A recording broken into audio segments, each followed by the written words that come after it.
ये जो आज़म खान साहब हैं, फॉर्मर प्रिंसिपल सेक्रेटरी थे जो इमरान खान साहब के, उन्होंने कुछ कन्फेशंस किए हैं। वो कन्फेशंस हम आपको बताते हैं, लेकिन उसकी रोशनी में आज जो इंटीरियर मिनिस्टर हैं राना सनाउल्लाह, माजिद भाई के बड़े फेवरेट, उन्होंने कहा जी कि अब इमरान खान साहब को बुक किया जाएगा फॉर डैमेजिंग नेशनल इंटरेस्ट, क्योंकि इन्होंने साइफर जो है वेस्टेड इंटरेस्ट के लिए यूज़ किया है। इसकी वजह से इन्होंने जो स्टेट इंस्टीट्यूशंस हैं उनके जो रेपुटेशन है उसको ख़राब किया, और ये कॉन्स्पिरेसी बनाई खुद से, ये सारा ड्रामा खुद से स्टेज किया। आपको पता ही है कि इन्होंने ये जो सारी जो है वो आज़म साहब ने भी, जो हम आपको डिटेल्स बताएंगे, कहा कि जी ये इसमें कुछ भी सच्चाई नहीं थी। और तो उसी के सिलसिले में राना सनाउल्लाह साहब जो हैं आज जो इस्लामाबाद में जो प्रेस कॉन्फ्रेंस कर रहे थे उसके अंदर वो बात कर रहे थे। उन्होंने कहा जी कि इमरान खान साहब जो हैं उन्होंने जो कुछ भी ये बातें कही थी ये बिल्कुल जो हैं ये इसने काफ़ी मुल्क का नाम जो है ख़राब किया है। और उन्होंने ये कहा था कि इंटरनेशनल एक कॉन्स्पिरेसी है जिसके के अंडर इनकी जो गवर्नमेंट है उसको टॉपल किया गया है। और उन्होंने आज ये भी कहा, उन्होंने कहा जी कि ये इसके अंदर शाह महमूद कुरैशी साहब जो हैं पीटीआई के वाइस चेयर पर्सन जो हैं वो इस कॉन्स्पिरेसी के अंदर फुली तरह इस नैरेटिव के अंदर इन्वॉल्व हैं। और जो खान साहब हैं वो कुक अप की उन्होंने ये स्टोरीज अपने मकसद के लिए। तो अगर आप खुद सोचें कि अगर ये अपने मकसद के लिए जो है और नेशनल इंटरेस्ट को सेक्रीफाइस कर सकते हैं तो ये फिर कुछ भी कर सकते हैं। उन्होंने कहा जी इस तरह की जो स्टेटमेंट्स हैं वो पब्लिक के सामने लेकर आनी वो क्राइम है और उसके लिए उनको जो है सज़ा दी जाएगी। और ये अब हमें समझ आ रही है कि जो कुछ ये जो कह रहे थे उसके होते हुए ये 9 मई का जो इंसिडेंट है वो भी हुआ है। It was part of the same plot. और अब जो है एक इनका केस जो है वो स्पेशल कोर्ट के अंदर भेजा जाएगा और जो इसके अंदर कंप्लेनेंट होएगी वो स्टेट ऑफ पाकिस्तान होएगी, जो कुछ इमरान खान साहब ने किया है।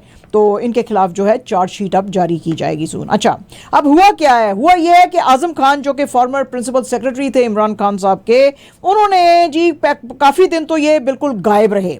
अब इनका पता नहीं था कि ये कहाँ है कहाँ नहीं है। अभी भी जो इन्होंने बात की है तो इनके वेयर अबाउट्स तो इतने ज़्यादा पता नहीं चल सके थे, लेकिन इन्होंने ये बात कही है जी कि ये जो साइफर का ड्रामा था ये प्री मेडिटेटेड था और ये खान साहब ने सारा किया था। इन्होंने बात करते हुए इसको कहा under CRPC 164 before the magistrate, जब ये आज बहुत दिनों के बाद सामने आए, क्योंकि बहुत दिनों से तो इनकी जो स्टेटमेंट्स थी छुपे छुपे हो रही थी और आ रही थी और पता नहीं चल रहा था ये हैं कहाँ। तो आज इन्होंने कहा जी कि ये जो है अब जो सारा कुछ ड्रामा इमरान खान साहब ने 27 मार्च 2022 को कहा कि जिसमें इन्होंने कहा जी एक साइफर दिखाया कि जी ये सारी की सारी जो चीज़ है ये यूएस ने ऑर्केस्ट्रेट की है। और इन्होंने जो है ये साइफर जो है वो कहते हैं जी कि जब मैंने इनको दिया तो वो बड़े खुश हो गए। उन्होंने कहा जी कि लैंग्वेज देखो इसकी, यूएस ने बहुत बड़ा ब्लंडर कर लिया है। तो वो कहते हैं जी मैंने इनको कहा कि जी ये तो हम पब्लिक को नहीं दिखा सकते। तो उन्होंने कहा कि नहीं, इस सारे के ऊपर हम नैरेटिव बिल्ड करेंगे अगेंस्ट एस्टैब्लिशमेंट एंड ऑपोजिशन, और मैं जो है बिल्कुल बताऊंगा इनको ताकि उनकी अटेंशन डाइवर्ट पब्लिक की जा सके। फॉरेन इन्वॉल्वमेंट की वजह से ये जो नो कॉन्फिडेंस मूव मेरे खिलाफ जो है वो लाया गया है और उन्होंने ट्विस्ट किया इस नैरेटिव को। आज़म खान साहब का कहना था कि जी ये जो मैंने इनको बताया इमरान खान साहब को, जिसके बारे में वो कहते थे कि ये बड़ा ऑनेस्ट आदमी है, कि ये एक सीक्रेट डॉक्यूमेंट है और इसके कंटेंट्स जो हैं पब्लिक को डिस्क्लोज नहीं करने चाहिए। उन्होंने कहा अच्छा जी एक मीटिंग बुलाएं इमरान खान साहब ने, उस मीटिंग के अंदर और लोगों के साथ शाह महमूद कुरैशी और former foreign secretary Sohail Mahmood साहब भी थे। और इनसे कहा गया कि भाई अब जब ये सारे लोग आए तो उन्होंने कहा जी ओरिजिनल कॉपी दिखाएं। और खान साहब इनके मुताबिक, आज़म खान साहब के मुताबिक ओरिजिनल कॉपी जो थे वो लूज़ कर चुके हुए थे। और उन्होंने कहा जी कि अच्छा मिनट्स ऑफ मीटिंग लिखो और मिनट्स ऑफ मीटिंग जो है वो हम सारी बताएंगे उसके अंदर।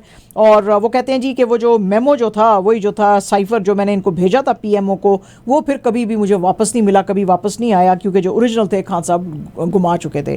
तो अब ये जो बातें हैं कुछ समझ में नहीं आ रही हैं कि ये भाई क्या हो रहा है। कभी आप गायब हो जाते हैं, कभी फिर आपके बयान आने शुरू हो जाते हैं। भाई आप बताएं कि आपके साथ क्या हुआ है, आपको किसने ज़ोर दिया है, कौन आपको कह रहा है ये बातें करने का। तो अचानक से क्योंकि आप नमूदार हो गए हैं, क्योंकि आपने शायद मास्टर्स की बात मान ली है, तो इसलिए आपको शायद ये बयान देना पड़ रहा है। फॉरेन ऑफिस ने पाकिस्तान में आज अनाउंस किया जी कि यूक्रेन के फॉरेन मिनिस्टर जो हैं दिमित्रो कुलेबा, वो अब इस्लामाबाद में कल यानी थर्सडे को 2 डे विजिट के ऊपर जो है वो आ रहे हैं। इसमें वो मुलाकातें करेंगे प्राइम मिनिस्टर शहबाज शरीफ साहब से और अपने जो पाकिस्तानी काउंटर पार्ट हैं बीबी जरदारी, उनके साथ भी इनकी मुलाकातें होंगी। कुलेबा साहब ने कहा है कि दोनों कंट्रीज़ के बीच में बड़े कॉर्डियल रिलेशनशिप्स हैं और हम ट्रेड और इन्वेस्टमेंट और एग्रीकल्चर और हायर एजुकेशन में जो है ताल्लुकात ज़्यादा बढ़ाने शुरू करना चाहते हैं। इनको जो है जब इस्टेब्लिश हुए थे ये यूक्रेन जो है 1993 में, उसके बाद कभी भी किसी ऑफिशियल ने इस्लामाबाद का दौरा नहीं किया था। तो ये पहला जो है फर्स्ट मिनिस्ट्रियल लेवल विजिट है यूक्रेन से जो अब पाकिस्तान में हो रहा है।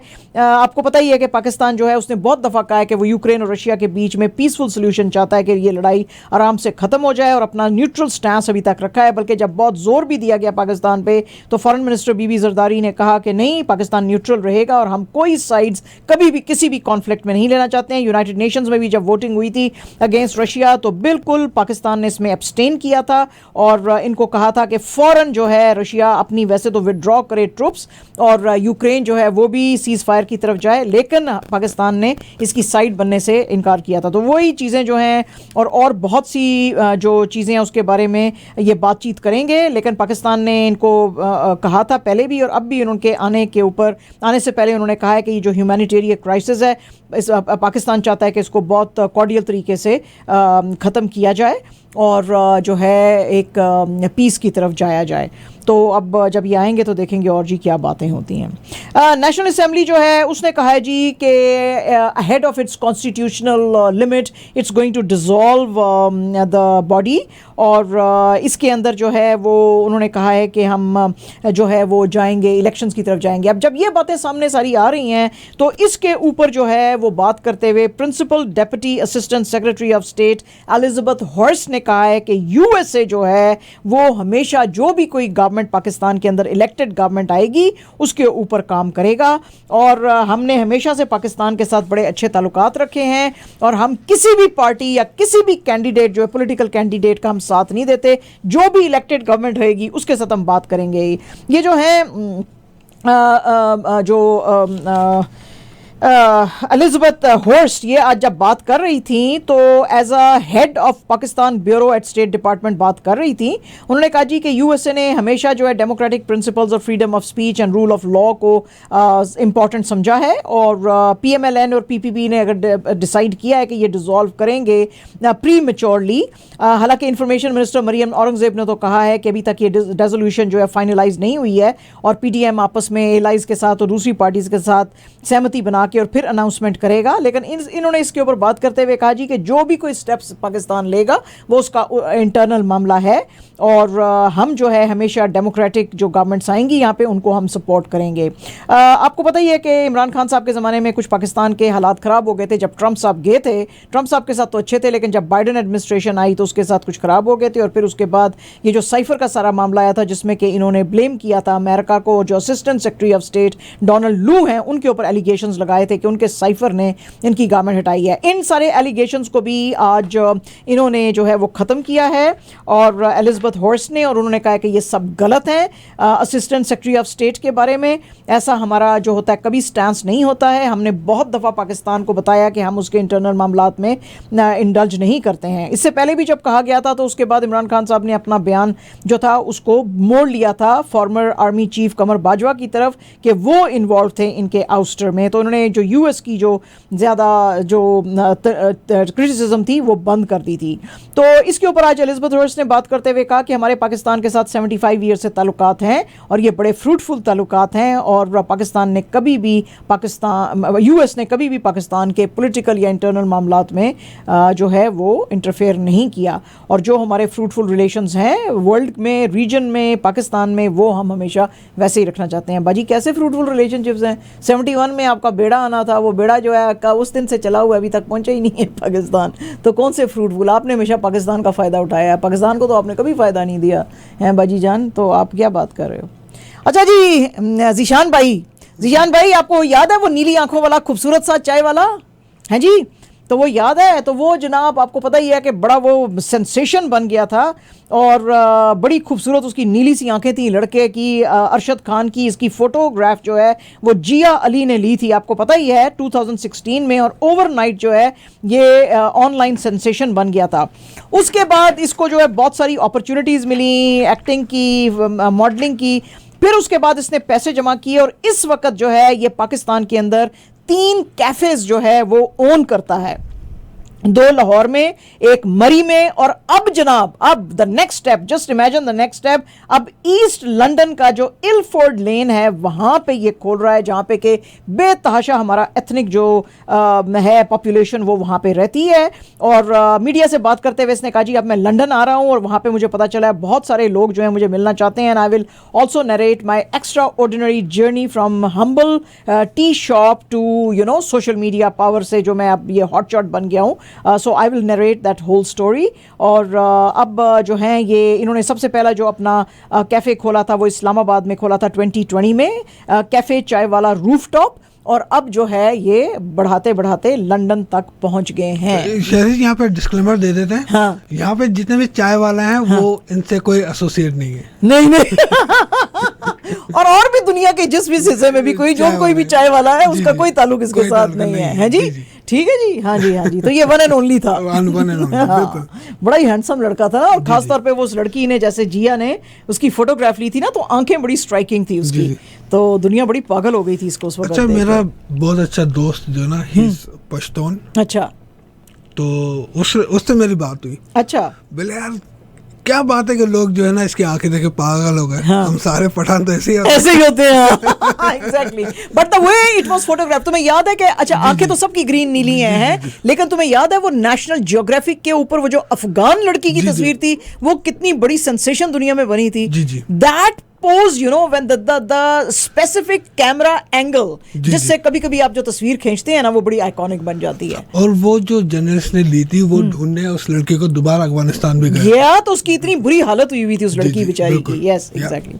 अच्छा जनाब, आपको तो पता ही है, मैंने आपको बड़ी दफा कहा है कि फोर्ब्स मैगजीन जो है दुनिया में आया ही है हम जैसे गरीबों का दिल जलाने के लिए है जी। इनकी तमाम स्टोरी दुनिया के बिलियनियर्स, हाँ, औरतें बिलियनियर्स, मर्द बिलियनियर्स, जो एथलीट बिलियनियर्स, तो इसका मतलब है हमें जलील करना, ये दुनिया में हमें जलील करने के लिए ये मैगजीन आया हुआ है। तो इसने जी अब अपनी, उनका मकसद ये है कि अभी हम जिंदा हैं। हाँ जी, हाँ जी। तो ये फोर्ब्स बिलियनियर 2023 लिस्ट जो अप्रैल में आई थी जी, इसमें मुकेश अंबानी की असल में लिस्ट तो जो है उसमें तो आपको हम बताते ही रहते हैं ये अमीर है, ये अमीर है, लेकिन इसमें बड़ी एक इंट्रीगिंग स्टोरी है। वो इंट्रीगिंग स्टोरी क्या है? वो इंट्रीगिंग स्टोरी ये है कि जाहिर है कि गौतम अदानी के तो आपको पता है बहुत सारे स्कैंडल्स निकल आए थे, और वो जो उनके ऊपर तो उससे उन्होंने काफी लूज कर दिए थे पैसे, तो उसकी वजह से अब मुकेश अंबानी जो हैं एशिया के रिचेस्ट मैन बन गए हैं। और वैसे तो कहा जाता है कि इनका real time net worth as of July 19, 2023, can you imagine, 101 billion US dollars है। एक बंदे दे कोल एडा पैसा, मतलब है मर जाने हो कोई साढ़े नाल भी शेयर कर लो तुसी है।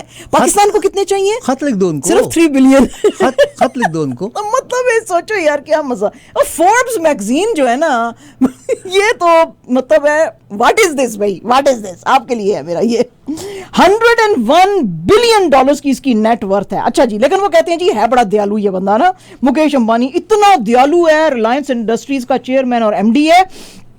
इसने जो है 2009 से लेके 2020 तक अपनी मंथली सैलरी ही नहीं बढ़ाई, और इसकी मंथली सैलरी जो है सिर्फ 15 करोड़ रुपए है।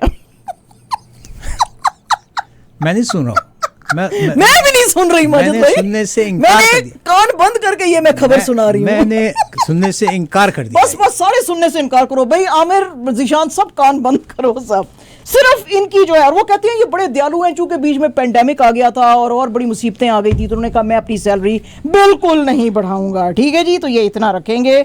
और वो कहते हैं जी कि इन्होंने जो है, एक दफा और बता दें महीने की सैलरी क्या है? उन्होंने कहा कि मैं ज्यादा जो है बोनसेस और ज्यादा पेमेंट लेने से रिफ्यूज करता हूं। हाँ, इनकी महीने की सैलरी सिर्फ 15 करोड़ रुपए है। ठीक है जी। हाँ, और इन्होंने बढ़ाई नहीं है 11 साल में। चल जाएगा काम चल जाएगा। ठीक है जी।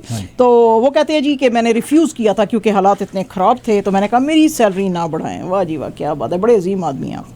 अच्छा जी, इंडिया की सुप्रीम कोर्ट जो है उसने कहा है कि एक्टिविस्ट जो है तीस्ता सेतलवेद जो है उसको, जो इसके खिलाफ ये जो alleged fabrication of evidence in 2002 Gujarat rights जो हुए थे, उसमें इसको जो है फौरन जो है रेगुलर बेल जो है करार दी जाए, इमीडिएटली दी जाए, ग्रांट की जाए।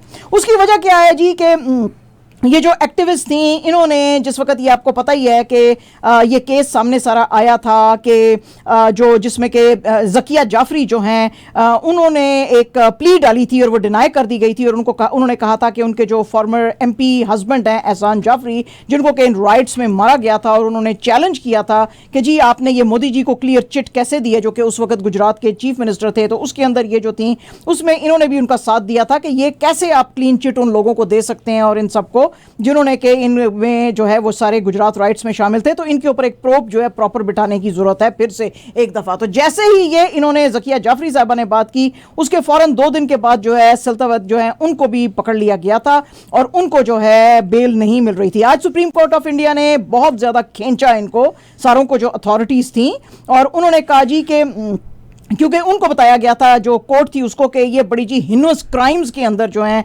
वो इन्वॉल्व हैं, और ये जो है इन्होंने बड़ा ही कंटेंशियस किस्म का इनका जो है वो एटीट्यूड है और ये सारा है।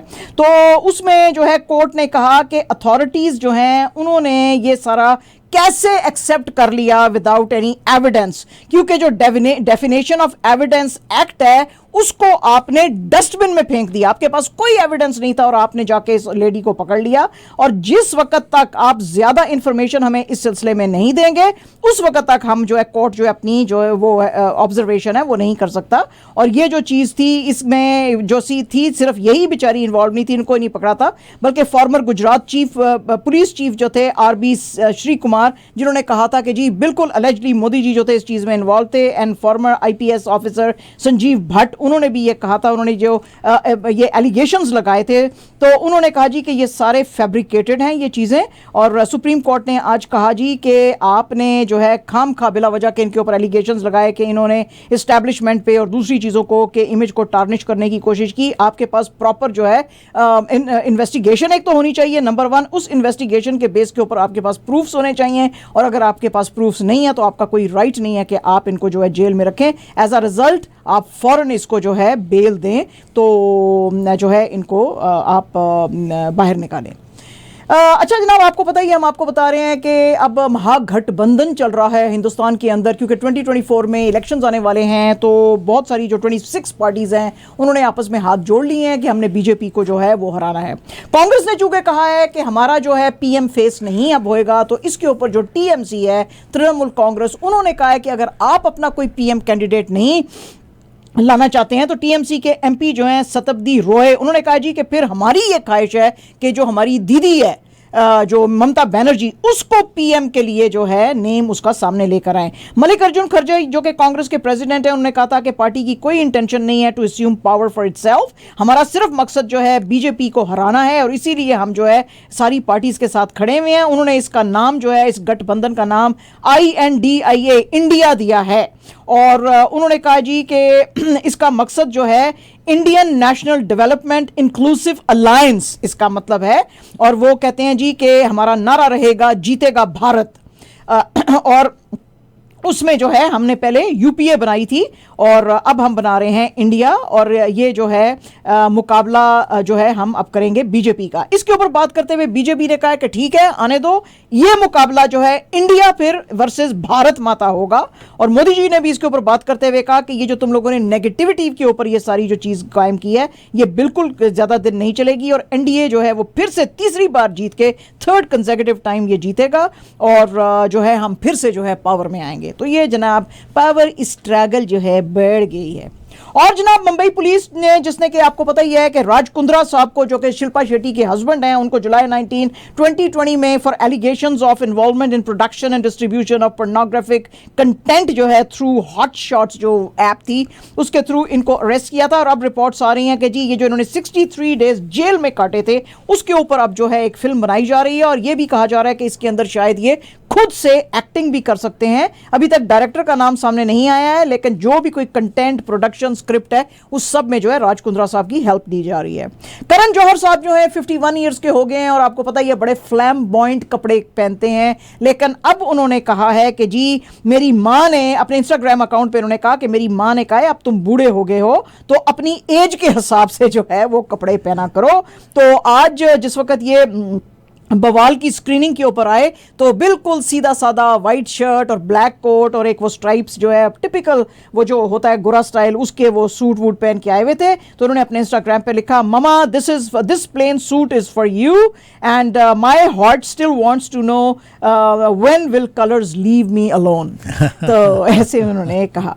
और जनाब सुप्रीम कोर्ट को आज नारकोटिक्स कंट्रोल ब्यूरो ने आज इन्फॉर्म किया है कि वो जो उन्होंने ग्रांट की थी बेल रिया चक्रवर्ती, सुशांत सिंह राजपूत की जो गर्लफ्रेंड थी, उसको वो चैलेंज तो नहीं कर रहे हैं, लेकिन वो कह रहे हैं जी कि आप इसका प्रेसिडेंस ना बनाएं, क्योंकि ये जो था इसको चार्ज किया गया था section 27A of narcotics drug and psychotropic substances act. तो वो कह रहे हैं जी कि आप इसको, ये जो लॉ है इसकी जो इंटरप्रिटेशन है उसको जरा और ज्यादा कंसिडर करें, क्योंकि ऐसे ना हो कि और कुछ लोग फिर इसका फायदा उठाने लगे और हर कोई जो है सुप्रीम कोर्ट से बेल मांगने लगे। तो सुप्रीम कोर्ट ने आज उनकी ये बात मान ली। उन्होंने कहा जी हम इसके ऊपर और बात करेंगे, क्योंकि अगर इसके अंडर आपको जो है सजा मिल जाए तो फिर 10 साल आप जो है जेल में गुजार सकते हैं। लेकिन सुप्रीम कोर्ट ने सारी बातें सुनने के बाद इनको जो बॉम्बे हाई कोर्ट जो थी, बॉम्बे हाई कोर्ट ने इसको अर्लियर जो थी वो दी थी, और सुप्रीम कोर्ट ने कहा कि हम इसको जो है ऐसा ही रखेंगे और नारकोटिक्स कंट्रोल बोर्ड इसको चैलेंज ना करे। तो उन्होंने कहा जी हम चैलेंज नहीं कर रहे। आपको पता ही है सुशांत सिंह राजपूत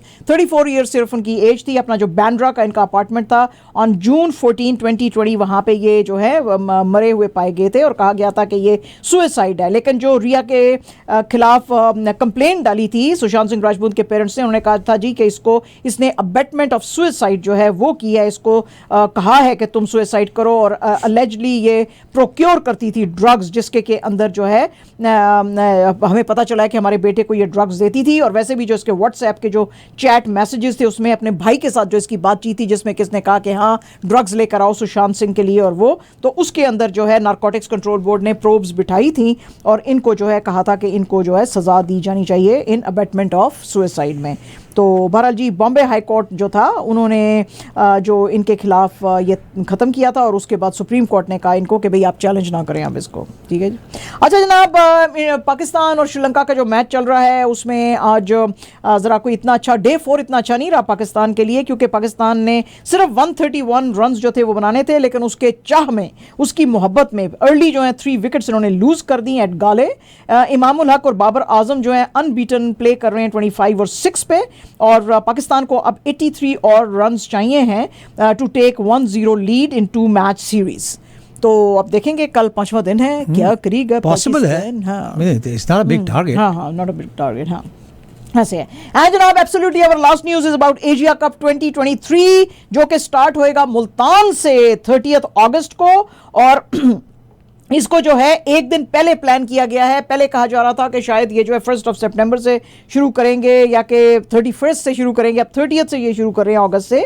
और पाकिस्तान का क्लैश जो है वो होएगा नेपाल के साथ इन दिस 6 नेशन टूर्नामेंट के ओपनिंग मैच में।